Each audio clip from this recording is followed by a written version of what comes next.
Queridos hermanos, es grato poder saludarles nuevamente esta mañana con el fin de poder acercarnos a las Escrituras, rogar al Señor que Él en su gracia nos guíe, nos conduzca hasta la palabra de Dios para poder ser consolados, confrontados, animados, fortalecidos con la palabra, aprender también de estas experiencias, en este caso la experiencia personal de un hombre como Job que pasó por situaciones complicadísimas.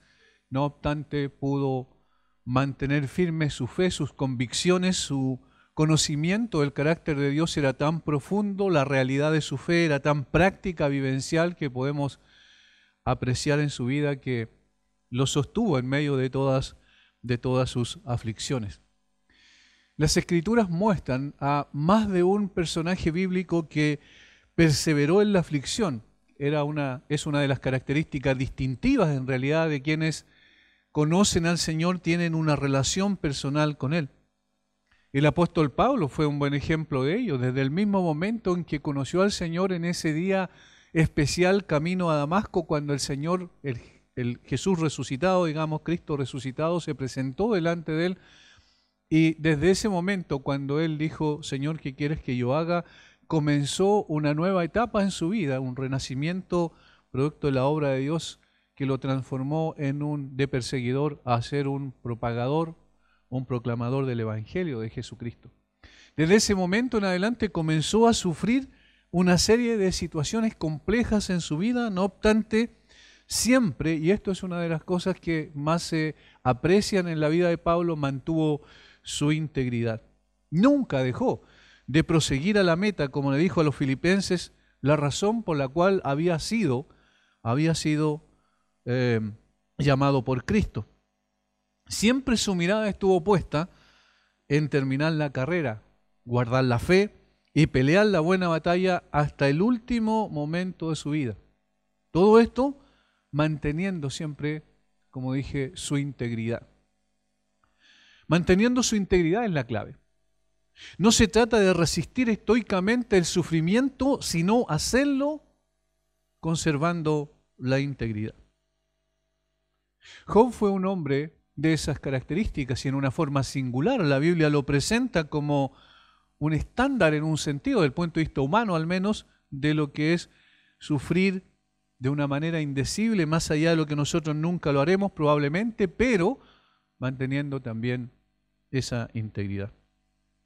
Pasó por el crisol manteniendo su conducta piadosa delante de Dios y delante de los hombres. En su primera prueba sufrió la pérdida de todas sus posesiones materiales y también la pérdida de su familia, de sus hijos en particular, de todos sus hijos. Todo esto sin motivo aparente, porque desde el punto de vista de la vida de Job, de la conciencia de Job, él no podía decir que tenía conciencia de haber errado, de haber pecado y ofendido a Dios en una forma quizás evidente, y por eso le era mucho más complejo todavía enfrentar la aflicción sin saber cuál era la razón que había detrás. No sabía cuál era la razón de su sufrimiento.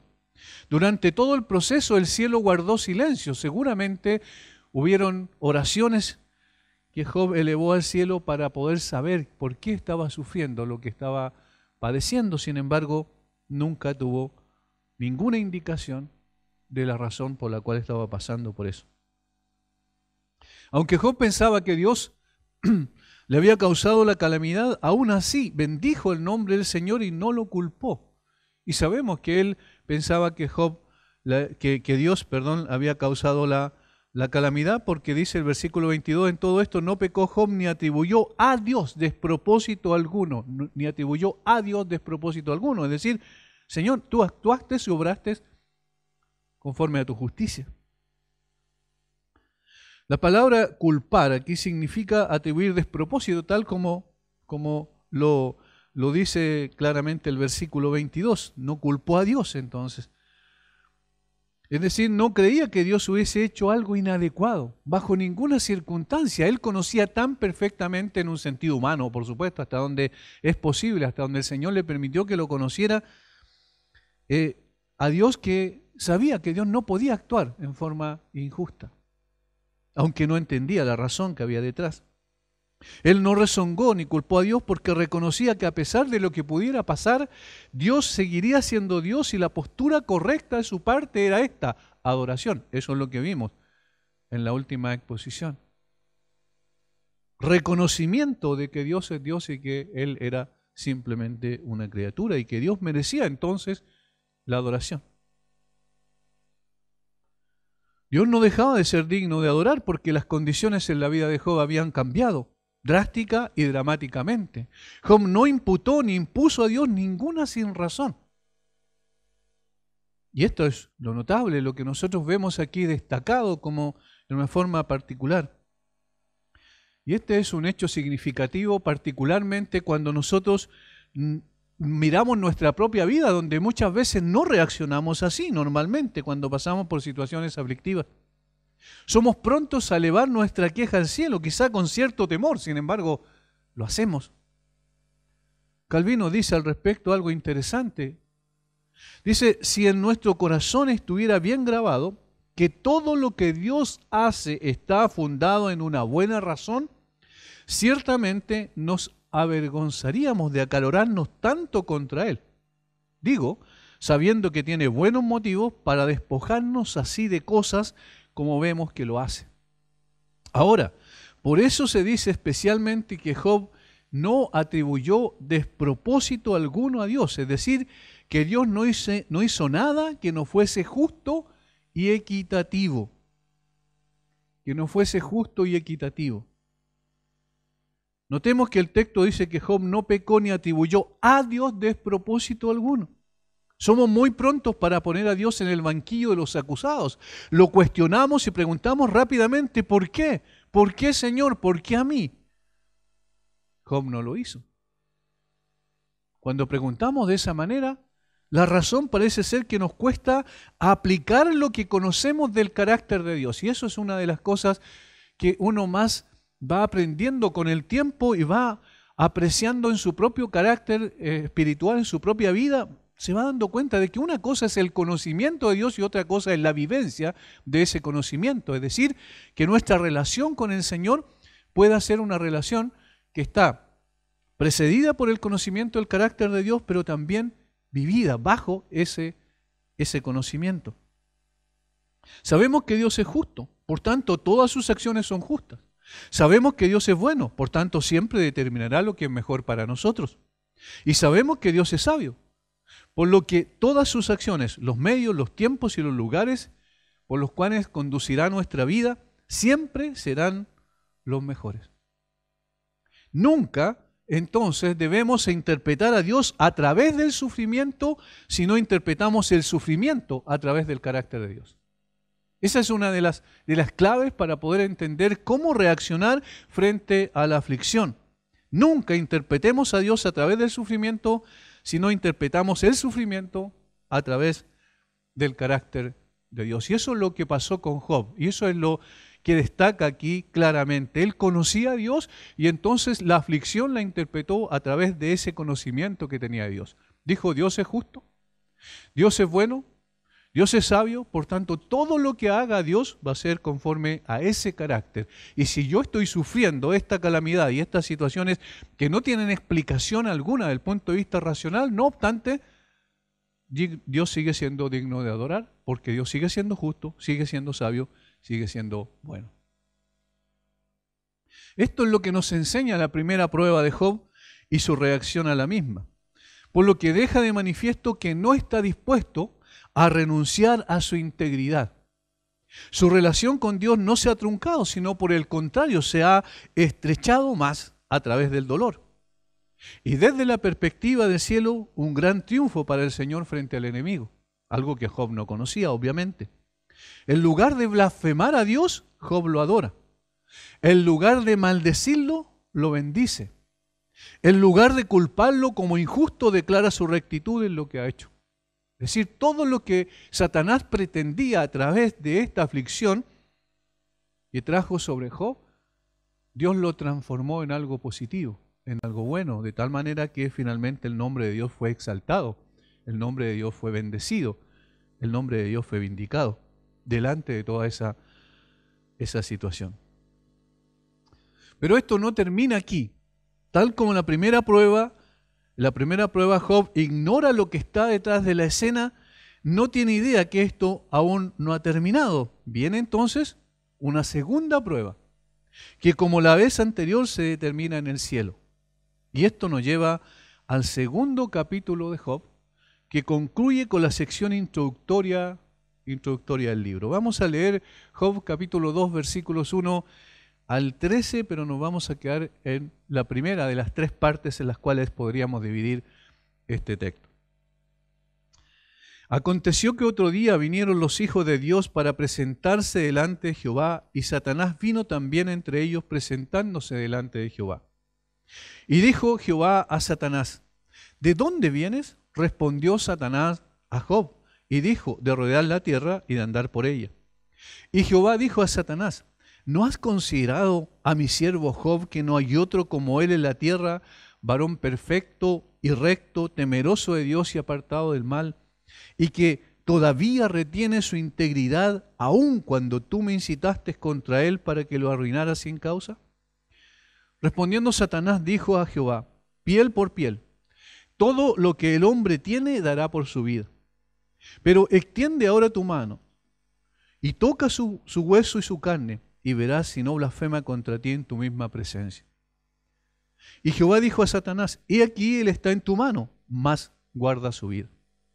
Entonces salió Satanás de la presencia de Jehová e hirió a Job con una sarna maligna desde la planta del pie hasta la coronilla de la cabeza.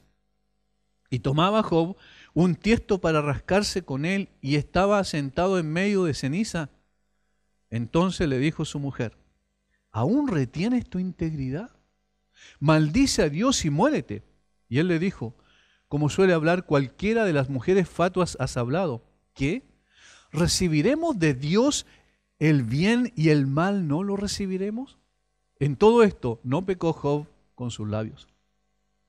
Y tres amigos de Job, Elifaz temanita, Bildad suita y Sofar naamatita, luego que oyeron todo este mal que le había sobrevenido, vinieron cada uno de su lugar, porque habían convenido en venir juntos para condolerse de él y para consolarle. Los cuales, alzando los ojos desde lejos, no lo conocieron y lloraron a gritos, y cada uno de ellos rasgó su manto. Y los tres esparcieron polvo sobre sus cabezas hacia el cielo.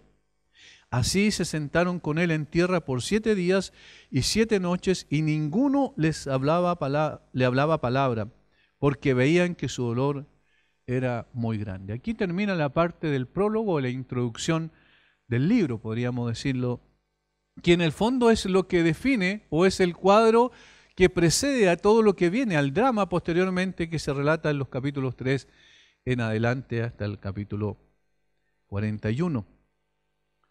En este párrafo en particular podríamos decir que lo podemos dividir en tres partes. En el versículo 1 al 6, que contiene una cuenta de la segunda aparición de Satanás en la corte del cielo y de un segundo coloquio entre él y el Todopoderoso. Versículos 7 al 10, que contiene la secuela de este coloquio, a saber, la mayor aflicción de Satanás a Job y su conducta bajo ella. Y versículos 11 al 13, que contiene una cuenta de la llegada de los tres amigos especiales de Job para llorar con él y consolarlo, y de su comportamiento durante los primeros 7 días después de su llegada. En la presente exposición nos centraremos en la escena celestial que, tal como en la primera prueba, precede a lo que ocurre en la tierra. Estamos hablando del centro de mando celestial, donde Dios es el que siempre toma la iniciativa, donde preside el soberano del universo. En esa escena que para Job era totalmente velada, que nosotros sí podemos observarla porque está allí revelada, sin embargo, para Job todo esto era desconocido. Aquí tenemos en parte la razón por la cual Dios no responde inmediatamente las oraciones de Job, que seguramente se hicieron en ese proceso, para que hubiese un cambio de circunstancias. Dios todavía no ha terminado con lo que quiere lograr con la prueba. Todavía hay un propósito más profundo en esto que, como dije, Job desconocía. Pero Job, aún no encontrando respuesta, se refugia correctamente en las verdades eternas, como vimos la semana anterior, particularmente en el conocimiento que tenía del carácter de Dios, que era lo que sostenía su angustia en esos momentos complejos que él vivió. Vamos a ver al menos 3 cosas aquí que están claramente en el relato y que queremos que el Señor nos enseñe, nos guíe, nos conduzca para poder sacar también las enseñanzas y las aplicaciones adecuadas para nuestra vida. Lo primero es que Dios vindica la integridad de su siervo. Dios vindica la integridad de su siervo. Capítulo 2, versículos 1 al 6. Los versos 1 y 2 son una repetición casi exacta de la primera escena celestial. Capítulo 1, versículos 6 y 7, si nosotros lo comparamos, casi es palabra por palabra exacto. Sin embargo, en el verso 3 tenemos, además de la reiteración del carácter piadoso de Job, la reivindicación de Dios a su siervo Job. ¿En qué sentido? En el sentido de poder volver a decir a Satanás que en realidad Job era incomparable y que estaba de alguna manera Dios enrostrando a Satanás, que a pesar de todo lo que había sucedido, él mantenía su integridad. Versículo 3. Y Jehová dijo a Satanás: ¿no has considerado a mi siervo Job, que no hay otro como él en la tierra, varón perfecto y recto, temeroso de Dios y apartado del mal, y que todavía retiene su integridad, aun cuando tú me incitaste contra él para el que lo arruinara sin causa? Todavía retiene su integridad. Esto es significativo porque hace referencia a la conducta de Job en sus pruebas anteriores, es decir, Job 1, 20 al 22. Que a pesar de todo su sufrimiento, aún él mantiene su integridad. Esto se ha llamado justamente la nota clave de todo el libro. Esta frase es la nota clave de todo el libro. Esto es lo que de alguna manera describe lo que iba a pasar posteriormente y que iba a mantenerse en la vida de Job, a pesar de las debilidades que se manifiestan posteriormente cuando se relata el drama de Job, propiamente tal, cuando responde a las acusaciones de sus propios amigos. Pero esta es la clave: todavía retiene su integridad. Eso es lo más notable, lo más destacado de todo el párrafo aquí. Tal como lo expresó el célebre filósofo político y orador y escritor romano Séneca: con el fuego se prueba el oro, con las desgracias los grandes corazones. Con el fuego se prueba el oro, con las desgracias los grandes corazones. Y lo que estaba diciendo es que en medio de las aflicciones es donde se ve el verdadero carácter de las personas. Cuando estamos bien, cuando no hay ningún tipo de problemas, cuando estamos en paz, cuando estamos sentados en el living de nuestra casa viendo televisión o descansando, simplemente tomándonos un café, es fácil mantener la integridad. Pero cuando estamos presionados por las circunstancias, por las aflicciones y el sufrimiento, allí es donde brota del corazón lo que realmente hay en él. Allí es donde vemos efectivamente quiénes somos. No cuando estamos bien y cuando todo va como de color de rosa, sino cuando las cosas se ponen difíciles. Y eso es lo que Dios está diciendo a Satanás. Mira, a pesar de que lo afligiste, no obstante, él mantiene su integridad.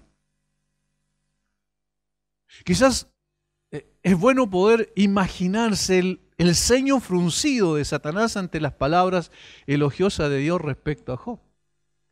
El diagnóstico que Dios había hecho del carácter de Job había sido probado correcto. Es decir, Job no servía a Dios por una remuneración, por decirlo así. Job no servía a Dios porque Dios le había dado muchos bienes. Job no servía a Dios porque Dios le había dado también una gran familia.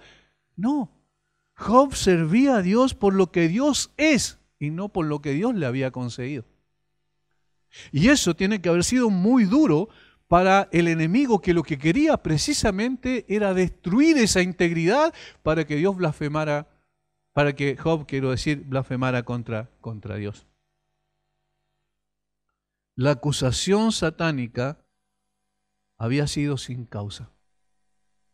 Eso es lo que dice Dios allí en el versículo 3. Retiene su integridad aun cuando tú me incitaste contra él para que lo arruinara sin causa. Esta es la misma palabra que dijimos que podría traducirse de balde, que Satanás había dicho cuando acusó a Job delante de Dios, que en realidad él no te sirve de balde, él no es piadoso de balde, sino que tiene intereses detrás de aquello. Y aquí Dios le dice a Satanás, aunque tú me incitaste contra él para que lo arruinara sin causa. Recuerden que Satanás había declarado que la integridad de Job no descansaba sobre una base sólida y sería fácilmente derrotado. Eso es lo que él pensaba. Dios, confiado en la fidelidad y la verdad de su siervo, le había permitido atacarlo. ¿Cuál fue el resultado? Dios lo declara con su propia boca. La integridad de Job no le había sido arrebatada aún por el sufrimiento sin causa que había experimentado. Él todavía la mantuvo, como estaba a punto de hacer hasta el final. Cuando vemos el capítulo 42, versículos 1 al 6, nos damos cuenta que todavía allí se apreciaba aquello que él retenía, su integridad. Noten cómo al principio se muestra eso y al final también se muestra eso. Y en el proceso, a pesar de sus debilidades naturales como ser humano, no obstante, él mantiene esa integridad. Qué distinto muchas veces a nosotros. Ninguno de nosotros, probablemente los que estamos escuchando este mensaje, contándome entre ellos, por supuesto, hemos experimentado una aflicción como la que experimentó Job. Más aún con una conciencia tranquila, sin tener conciencia de haber ofendido a Dios. Sin embargo, cuesta mantener esa línea de integridad que Dios demanda de cada uno de nosotros. Sin embargo, este hombre sí lo había hecho. Aunque me moviste contra él, dice Dios, para destruirlo. Literalmente, la palabra que aquí se traduce para arruinarlo o para que lo arruinaras es la palabra que literalmente significa tragárselo, es decir, para arruinarlo, abrumarlo con calamidades, sin causa, es decir, cuando no había hecho nada para merecer ese trato. A pesar de todo eso, habiendo pasado por la primera prueba, Dios declara, y esto, como dije, es enrostrar al enemigo el fracaso que había tenido para destruir a Job, porque el juez de toda la tierra, el juez justo del universo, dice de un hombre palabras elogiosas como esta: aún mantuvo su integridad. La integridad es un bien escaso en esta tierra. Y encontrarla en una persona que pasó por la más grande aflicción es aún más notable todavía. Sin embargo, aquí es donde tenemos que tener cuidado de desviar nuestra mirada. Quizás estamos nosotros elevando demasiado a un hombre y colocándolo en un lugar que nunca él tampoco quiso ser puesto. Quizás nosotros al estudiar el libro de Job podemos estar pensando que aquí había un hombre que por su propia capacidad y su propia determinación y sus propias fuerzas llegó a tener esa integridad. Pero la Biblia es la revelación de Dios y por tanto lo que revela la Escritura es principalmente la grandeza, la gloria de Dios, su plan y su propósito. Y no es el hombre el que está en el centro de la revelación bíblica. Pero cuando leemos aquí que Dios describe a Job de esta manera elogiosa, podría llevarnos a pensar que es posible que el hombre manifieste un carácter digno de elogio por parte de Dios debido a su bondad inherente. Sin embargo, la Biblia declara categóricamente que no existe hombre justo ni bueno. El apóstol Pablo lo dice en Romanos 3, versículo 10 en adelante: no hay justo ni aun uno, no hay ni uno bueno tampoco. ¿Qué es entonces lo que el relato de la Escritura nos dice? ¿Cómo podemos compatibilizar estas dos cosas? Que Dios dice, este hombre mantuvo su integridad, y es elogio de Dios, que es juez justo, como dijimos anteriormente, pero al mismo tiempo sabemos que no hay justo ni aun uno. ¿Cómo podemos conciliar estas dos cosas. Obviamente que aquí el relato hay algo que no nos dice en forma explícita, pero que está implícito en toda la Escritura. Que Dios es el origen de esa integridad. Dios es el origen de esa integridad. Dios es el que causa esa integridad. Dios es el que produce ese carácter. Es la obra de gracia de Dios la que ha producido el fruto de integridad en este hombre. Es la gracia de Dios la que descendió sobre la vida de Job previamente. Hay algo que precede al carácter, a la integridad de Job, que es la gracia de Dios. Es la gracia de Dios la que desarrolla la integridad de los hombres que le escoge para sí. Tal como dice Matthew Henry, aquí comentando esta parte, específicamente esta declaración de Dios respecto a la integridad de Job, dice él: Dios habla con placer del poder de su propia gracia. Cuando Dios está elogiando a Job, está haciendo esto, está hablando con placer del poder de su propia gracia, y esto es lo extraordinario. Y esto nos lleva otra vez a levantar la voz y la mirada, quiero decir, y colocarla en Dios. Porque Él es el origen de este carácter íntegro, el cual mismo elogia. Por tanto, Dios está hablando con placer, con satisfacción del poder de su propia gracia. Es extraordinario esto. De otra manera sería imposible. Es siempre la gracia de Dios la que produce piedad, no la piedad la que produce gracia de Dios.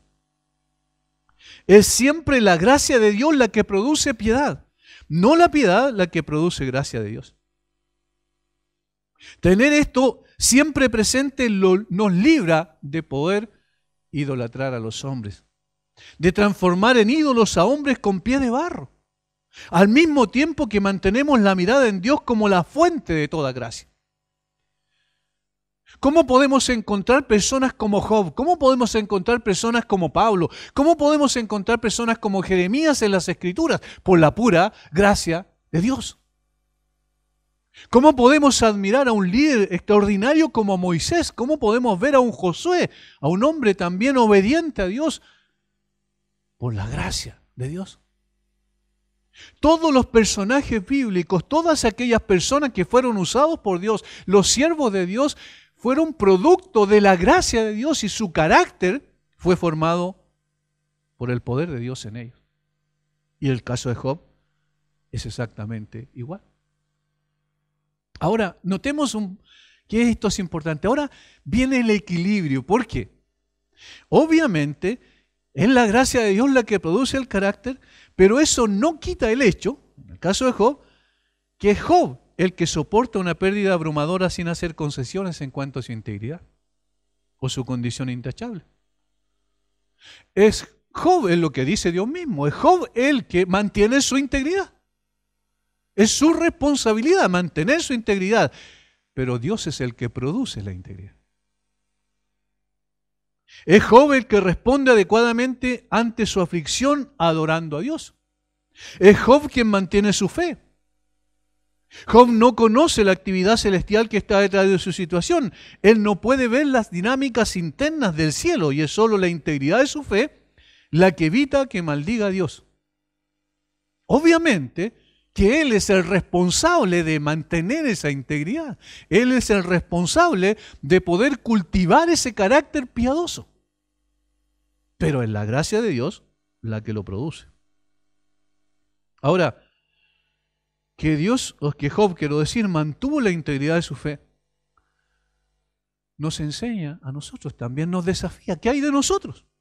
Reconocemos que como Job no entendemos los misterios del cielo que determinan nuestra prosperidad y adversidad. Sabemos que somos seres que no sabemos lo que está pasando detrás de la cortina del cielo, más allá de lo que podemos apreciar. Ahora, ¿nos preparamos para la adversidad practicando la fidelidad y dando gracia durante los buenos tiempos? Porque aquí es donde estuvo el cultivo del carácter de Job. El hábito firme de Job de la oración y el sacrificio puede haber parecido algo singular o incluso obsesivo cuando lo encontramos en Job capítulo 1, versículo 5. Y acontecía que habiendo pasado en turno los días del convite, Job enviaba y los santificaba a sus hijos. Y se levantaba de mañana y ofrecía holocaustos conforme al número de todos ellos. Porque decía Job, quizá habrán pecado mis hijos y habrán blasfemado contra Dios en sus corazones. De esta manera hacía todos los días. Es decir, él era un hombre de hábitos espirituales permanentes, de ejercicios espirituales constantes delante de Dios. Él había recibido esa gracia de Dios para producir en él integridad, pero esa integridad la cultivaba todo el tiempo. En momentos de paz, cuando no había aflicción, cuando no había llegado el sufrimiento todavía. Ahora vemos que esa preparación le sirvió mucho cuando enfrentó la aflicción. Una vida entera de prácticas fieles forjaron su capacidad para permanecer fiel en las circunstancias extremas. La fe en Dios puede venir en un instante, dijo alguien, pero la integridad se forma a lo largo de toda la vida. En un momento determinado, cuando el Señor abre nuestros ojos, la gracia de Dios desciende sobre nosotros, entonces vemos nuestra condición real y llegamos al arrepentimiento y a la fe. Pero la integridad se forma a lo largo del proceso, del carácter, perdón, de toda una vida. Y ese carácter espiritual que se está formando allí, obviamente que ante eso yo soy responsable también. La gracia de Dios es la que forma nuestro carácter, pero somos nosotros los encargados de cultivar ese carácter apropiadamente. Y lo hacemos practicando nuestros ejercicios espirituales en forma constante y perseverante, yendo a Dios en oración en forma permanente y también recibiendo su palabra, meditando, reflexionando en ella. Cuando estamos en relativa paz, debemos prepararnos para el momento de la aflicción. Ahora, es interesante que Dios dice que Satanás lo incitó contra Job. Y aquí otra vez podemos cometer un error de interpretación si no apreciamos todo lo que el resto de las Escrituras nos dice. Si lo tomamos superficialmente, parecería que Dios puede ser incitado para el mal. Sin embargo, no es eso lo que significa. Sabemos que la Biblia muestra que Dios no puede ser incitado al mal. Santiago 1:13 dice eso claramente. De donde la incitación que Satanás pensó sería para mal, y aquí está la explicación, resultó siendo para cumplir el bien que Dios había desde un principio diseñado. Es decir, Satanás pensó, le pidió autorización a Dios para destruir a Job, pero el Señor lo que hizo fue pulir mucho más la fe de Job por medio de esa aflicción. Santiago 5:11 dice, aquí tenemos por bienaventurado a los que sufren. Habéis oído de la paciencia de Job y habéis visto el fin del Señor, que el Señor es muy misericordioso y compasivo. Noten cómo dice que la paciencia de Job trajo frutos entonces para que pudiese las personas reconocer que Dios es misericordioso y compasivo. De tal manera que lo que Satanás pensó para mal, en realidad Dios lo transformó en bien. Lo que pasó con José también. ¿Recuerdan cuando el que estuvo detrás seguramente de la escena allí, que no se aprecia, pero que estuvo detrás de la escena de los hermanos de José, era obviamente Satanás, que pensó destruir a José? Sin embargo, Dios lo transformó en bien. Esto no es otra cosa que la soberanía de Dios, usando aún la maldad del corazón de su enemigo más acérrimo para cumplir sus propósitos y su voluntad. Es evidente la soberanía de Dios aquí. Dios estaba complacido con la obra de su gracia en su siervo, y por eso le enrostra a Satanás su derrota evidente en la primera prueba de la que fue objeto Job. Pero aún falta el contraataque de Satanás, y esto nos lleva al segundo punto. El enemigo cuestiona la integridad de Job. El enemigo cuestiona la integridad de Job. Versículos 4 y 5. Respondiendo Satanás dijo a Jehová, piel por piel. Todo lo que el hombre tiene dará por su vida. Pero extiende ahora tu mano y toca su hueso y su carne y verás si no blasfema contra ti en tu misma presencia. Satanás no da su brazo a torcer. A su acusación de que Job es egoísta, que lo servía simplemente por los bienes que Dios le había dado y porque había puesto un cerco alrededor de él, eso es la primera prueba. Ahora añade que Job es duro de corazón y lo único que quiere es salvar su propio pellejo. Sugiere que Job ha perdido gustoso a sus hijos con tal de salvar su propia vida. Job ha hablado de aceptar quedar vestido solo con el traje de Adán, con el que entró al mundo y saldrá de él. Desnudo llegué, desnudo volveré. Satanás dice entonces, en otras palabras, déjame que se lo quite también. Y ahí vas a ver cómo blasfema contra ti. Piel por piel, sin duda es una expresión proverbial que se asemeja a ojo por ojo, diente por diente. Satanás quiere decir que para mantener intacta su propia piel, un hombre sacrificará la piel de otro, incluso el de su más cercano y querido. Insinúa entonces que Job se sometió a la pérdida de sus hijos sin murmurar, porque temía que de lo contrario Dios extendiera su mano contra su persona y lo golpeara o destruyera. No puede imaginar ningún motivo para la sumisión y aparente resignación, sino egoísmo. Él es un egoísta, él es un egocéntrico. Tú no lo has tocado a él, tú tocaste a sus hijos, tú tocaste sus bienes, pero no lo has tocado a él, por eso él no te maldice. Sí. Todo lo que un hombre tiene dará por su vida, dice. Es decir, un hombre se someterá a la pérdida no solo de todas sus posesiones, sino incluso de aquellos a quienes más ama para salvar su propia vida, y hará cualquier cosa por eso. Esa es la acusación. En realidad él no te sirve porque sincera, genuinamente tiene un carácter piadoso. Él no mantiene su integridad porque en realidad te ama a ti y quiere expresarlo de esa manera. No. Si no lo haces simplemente porque tú no lo has tocado a él, porque tú todavía no pones tu mano sobre su cuerpo, sobre su vida. Ahora, pensemos un poquito en esto.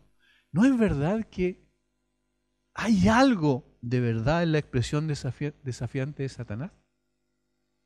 ¿Que un hombre dará cualquier cosa por su vida?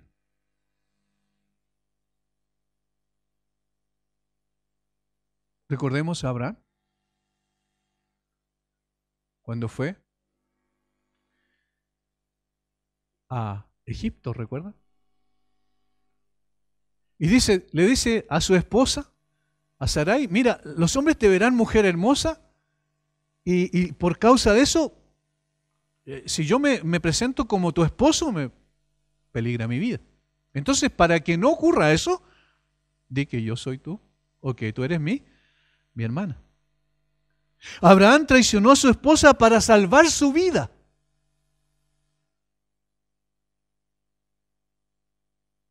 David renunció a su cordura para salvar su vida. Se fingió loco. Y Pedro negó al Señor Jesucristo para salvar su vida. De tal manera que esta expresión, todo lo que el hombre tiene lo dará por su vida, tiene algún tipo de asidero de verdad, porque lo vemos en la Biblia también en estos personajes que acabo de mencionar. Sin embargo, no puede en este caso acusar a Job de eso. Steve Lawson dice, Satanás le sugirió a Dios una nueva prueba para Job, sufrimiento físico. El dolor puede debilitar nuestra resistencia y hacer que todo se vea y se sienta peor de lo que realmente es. Más de una persona ha resistido la tragedia solo para desmoronarse ante el ataque del dolor. El dolor propio, el dolor personal, el dolor físico, ese dolor que no solo afecta a la persona en términos biológicos, físicos, ¿cierto?, sino también emocionales, y lo destruye porque lo deja sin fuerza, sin capacidad de poder hacer nada. Por tanto, el ataque de Satanás ahora es más profundo, todavía es más intenso. En otras palabras, Satanás insinúa a Dios que Job le es fiel porque aún no ha tocado su cuerpo, solo aquellas cosas que poseía. Un hombre dará cualquier cosa por su vida, mientras él conserva su salud. Seguirá adorándote, pero extiende tu mano sobre su cuerpo y verás que te maldice en tu cara.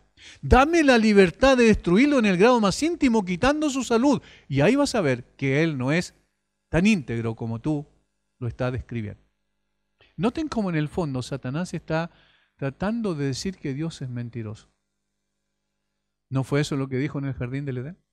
Con que Dios os ha dicho. Aquí también le está diciendo lo mismo. Tú dices que él mantiene su integridad, pero en realidad la razón por la cual mantiene su integridad es porque tú no le has quitado su salud. Satanás no puede aceptar que la fe de un creyente no está edificada sobre los dones de Dios, sobre las posesiones que Dios le dio, sobre su familia ni su bienestar personal. La verdadera fe se sostiene en quién es Dios, no en lo que Dios da. El pueblo de Dios debe aprender a confiar solamente en Dios, no en una buena billetera, una familia bien conformada o una salud firme. Hermanos, si los creyentes entendiéramos eso, el Evangelio de la prosperidad con sus ofertas de sanidad y milagros y prosperidad material sería un rotundo fracaso. Si realmente la gente conoce al Dios de la Biblia como Job conoció al Dios de la Escritura que nosotros conocemos hoy, si efectivamente tuviéramos una relación más cercana con Dios, nos daríamos cuenta que no se trata de bienestar material, no se trata de bienestar familiar, no se trata de bienestar físico, se trata de una relación profunda y verdadera con Dios que está más allá de esas circunstancias. Y entonces no habrían miles y miles de personas que siguen a los falsos profetas del Evangelio de la prosperidad. Al mismo tiempo que estaríamos preparados para afrontar el sufrimiento de una manera correcta, porque la verdadera piedad no es egoísta ni busca su propio bien. Y por eso la respuesta de Dios no se tarda. Y Dios autoriza entonces esta aflicción. Y esto nos lleva al tercer punto. Dios autoriza la segunda prueba a su siervo para mostrar que es efectivamente íntegro. Y el Señor dijo a Satanás: he aquí, Él está en tu mano, es decir, Él está en tu poder para hacer con Él lo que quieras, excepto en un aspecto. Nuevamente, está fuertemente marcado que el poder de Satanás está bajo el control de Dios. Perfecto. Versículo 6. Jehová dijo a Satanás: he aquí, Él está en tu mano, mas guarda su vida. Le colocó nuevamente límites a su accionar malvado. Él está en tu mano, pero guarda su vida. Los propósitos didácticos por los cuales Dios estaba permitiendo que su fiel siervo fuera juzgado en el horno de la aflicción se habrían visto frustrados por la remoción de Job de la tierra, es decir, por la muerte de Job. No era ese el propósito de Dios. Todavía quería mantener a Job con vida porque de esa manera también el propósito de la prueba iba a salir a luz y iba a ser no solo para el caso de Job un ejemplo extraordinario de la gracia de Dios sobre su vida y de la bondad de Dios al conformar un carácter todavía más íntegro delante de Dios, sino también un ejemplo para todas las generaciones, incluyéndonos a nosotros que conoceríamos al Señor posteriormente.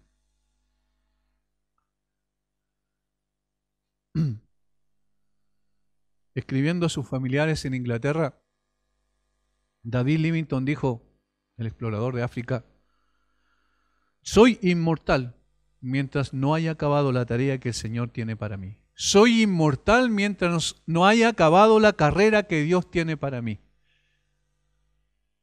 Dios tiene un momento para cada uno de nosotros en esta tierra cuando nos llame a su presencia. Tiene un momento, un segundo, un lugar en el cual el Señor nos va a llamar a su presencia. Pero esto no será antes de que Él cumpla su propósito en nosotros, la razón por la cual nos trajo a esta tierra. Así es con Job. Dios autoriza a Satanás a probar a su siervo, pero poniendo límites sobre el alcance de la prueba. Debe conservar su vida, no puede tocar su vida. Puede tocar su cuerpo, pero no puede tocar su vida. Ahora, dentro de todo esto, ¿no es evidente que Dios está actuando también detrás de todo el proceso? ¿No es evidente que el que confronta a Satanás con que su siervo mantuvo su integridad a pesar del dolor y la aflicción que le causó en la primera prueba? ¿No es evidente que Dios quiere producir algo en Job que todavía está en proceso? ¿Qué es lo que dijo el apóstol Pablo a los filipenses? Que había que estar persuadido, convencido, seguro de que el que comenzó la buena obra en vosotros la perfeccionará hasta el día de Jesucristo. Y Dios estaba perfeccionando su obra en la vida de Job. De tal manera que la insinuación de Satanás estaba bajo la soberanía de Dios para producir en su siervo una fe mucho más firme, más fuerte. Satanás hace uso de todo el conocimiento que tiene del hombre. Él no es omnisciente, por supuesto, solo Dios lo es, pero ha estudiado el comportamiento humano y sabe cuáles son las debilidades propias de nuestra vida. El amor a nosotros mismos, por ejemplo, es tan fuerte que Satanás apuesta todo a que con la pérdida de la salud logrará su objetivo, que Job maldiga a Dios. Pero Dios conoce a los que son suyos y su gracia es suficiente para sostenernos aún en medio de todas nuestras aflicciones y nuestras debilidades propias de la naturaleza humana. Por eso es que Dios autoriza a Satanás. Cuando Él lo hace, cuando Él permite que nos zarandee como a trigo Satanás, el Señor todavía está con nosotros. Todavía su presencia está en nosotros. Todavía Él está dándonos fuerzas para resistir esa situación. Él todavía nos está sosteniendo. En otras palabras, en medio de la prueba, Dios siempre estuvo con Job. Siempre permaneció allí y eso es lo que permitió que Job no fuese destruido. El Señor es el que gobierna nuestras vidas. El Señor es el que autoriza la aflicción por la cual podamos pasar, pero es el Señor el que nos sostiene también en medio de esa aflicción. En conclusión, al igual que Job, desconocemos absolutamente lo que se está decidiendo en las esferas celestiales. En este mismo momento no sabemos nosotros qué es lo que está pasando. No sabemos cuál será la siguiente prueba por la cual Dios nos llevará. Ni siquiera podemos imaginar qué vendrá sobre nosotros. Pero sí sabemos que contaremos siempre con su gracia y su poder para enfrentar lo que venga. Y sí sabemos que siempre detrás de toda la aflicción y el dolor por los cuales el Señor nos quiera llevar hay un propósito sublime, un propósito superior, que aunque no lo conocemos, sabemos que está presente. Porque esa es la promesa que las Escrituras nos hacen. Primera de Pedro capítulo 1, versículo 3 al 9 dice lo siguiente.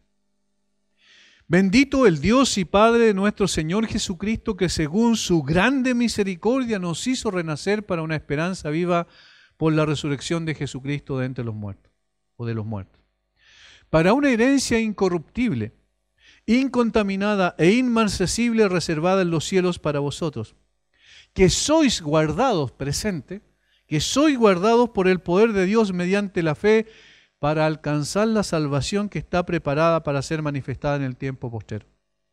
En lo cual vosotros os alegráis, aunque ahora, por un poco de tiempo, si es necesario, y si es necesario es necesidad divina, es decir, según el propósito de Dios, tengáis que ser afligidos en diversas pruebas. ¿Para qué? Aquí está el propósito.